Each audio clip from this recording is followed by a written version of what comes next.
안녕하세요. 나도 아는 증여세 6번째 시간입니다. 지난 시간에 사전증여에 대해서 이야기를 나눴었는데 오늘 그 이야기를 조금 더 덧붙여서 이야기해 보려고 합니다.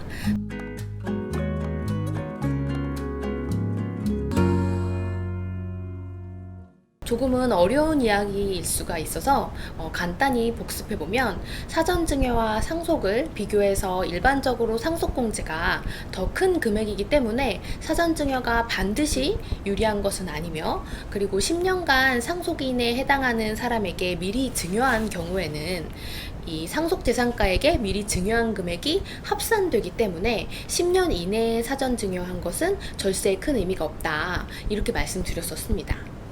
오늘은 지난 이야기 중에서 상속공제와 관련해서 사전증여가 더 불리해질 수 있는 사례에 대해서 추가적으로 얘기를 해보려고 합니다. 먼저 지난번에 증여보다 상속이 더 유리한 경우로서 상속공제 때문이라고 한 가지 이유를 말씀드렸었는데, 이 상속공제에도 한도가 존재를 합니다.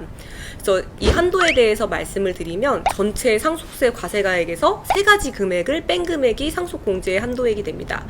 먼저 첫 번째로는 상속인이 아닌 자한테 유증을 한 재산을 빼주고, 두 번째로는 상속인이 상속을 만약에 포기하게 돼서 그 다음 순위의 상속인에게 넘어가게 되면 그 재산도 차감하게 됩니다. 그리고 세 번째로 오늘 저희가 드릴 얘기와 관련이 있는 내용인데, 상속세 과세가액에 합산되는 사전증여재산가액, 요 금액도 전체 상속세 한도를 계산할 때 차감되는 금액에 들어가게 됩니다.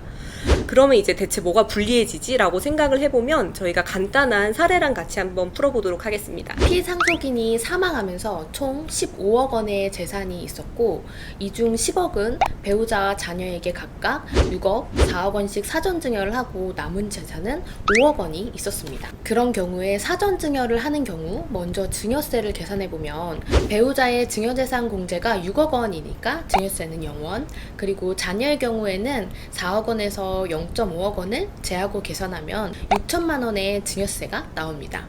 증여 후에 상속세를 계산해보면 사전증여로 10억 원을 이전하고 10년 이내에 상속이 발생하는 경우 상속재산은 남아있던 5억 원에 사전증여 10억 원이 다시 합산되면서 상속재산은 15억 원이 되고, 상속공제액을 계산해보면 배우자 공제는 15억의 60%인 9억, 그리고 일괄공제 5억을 합해서 총 14억 원의 공제가 발생합니다.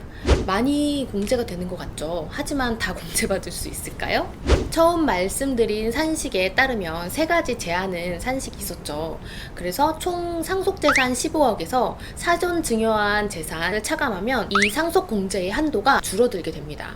결국 세율 곱하고 미리 낸 증여세를 빼주면, 근데 아까 배우자 상속공제 계산할 때 전체 상속세 재산가액 15억에서 60%를 곱해서 9억이라고 말씀하셨는데, 이 60%는 어떻게 계산이 되나요?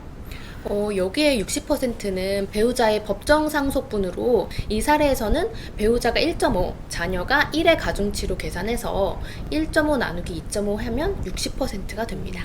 그럼 사전증여를 안 한 경우에는 어떻게 될까요? 만약에 사전증여를 하지 않으면 이제 사전에 증여가 없었으니까 증여세는 발생하지 않고요. 나중에 이제 상속이 시작됐을 때 총 재산 15억 원에 대한 상속세를 계산하게 됩니다.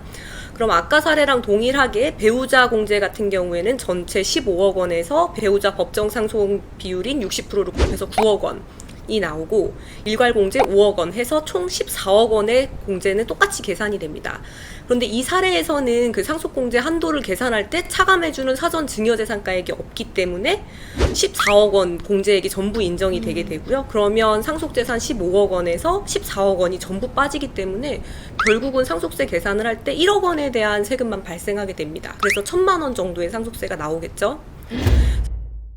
저희는 이렇게 아주 단순한 사례이긴 하지만 상속공제 한도에 따라서 상속세가 아주 크게 달라지기 때문에 사전증여 활용 시에는 꼭 이 부분을 유의하셔야 합니다. 이렇게 사전증여를 했는지 안 했는지에 따라서 총 세금이 차이가 나면 이건 꽤 큰 차이겠네요. 고민을 하고 사전증여를 했을 네. 텐데 결과는 돈을 더 내는 차이가 됐다. 그리고 두 번째로는 요새 너무 복잡한 이슈지만 댓글로 문의 준 분도 계셔서 간단하게 증여 취득과 관련된 부분을 짚고 넘어가려고 합니다. 일반적인 취득세랑 달리 상속으로 인한 취득세랑 상속 외의 무상 취득으로 인한 세율이 달라지는데, 상속은 돌아가실 때 발생하는 일이고 상속 외의 무상 취득은 일반적으로 이제 증여하는 경우 경우가 많이 해당이 되는데요. 이때 취득세는 1000분의 35가 적용되게 됩니다.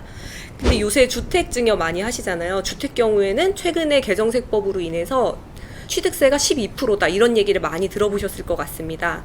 근데 모든 경우에 적용되는 것은 아닙니다. 증여로 취득 시 취득세율이 12%가 적용되려면 다음 요건을 갖춰야 됩니다. 첫 번째로는 조정 대상 내의 주택이어야 되고요. 두 번째로는 증여 당시 주택의 공시가격이 3억 원 이상이어야 되고, 세 번째로는 1세대 1주택자 주택이 아닐 것. 요 요건이 있습니다. 비조정 대상 지역의 주택을 증여하거나 공시가격이 3억 원이 넘지 않는 주택을 증여하는 경우 1세대 1주택자가 본인이 보유 중인 주택을 직계 존비속이나 배우자에게 증여하는 경우에는 12%의 취득세율이 아닌 3.5%, 그리고 지방교육세와 농특세까지 포함할 때에는 4%의 취득세율이 발생하게 됩니다. 12%면 일반적인 세율의 3배에 해당하는 고액의 세금이 발생하게 되기 때문에 이 주택 증여 시에는 취득세에 대한 부분도 꼭 잊지 마셔야겠습니다.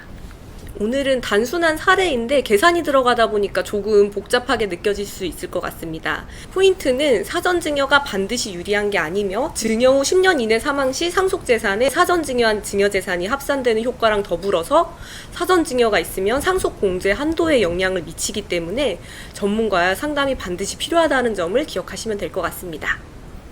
오늘도 시청 감사드리고요. 다음 시간에 더 유익한 증여세 정보로 돌아오겠습니다. 지금까지 여러분의 아는 애기사였습니다.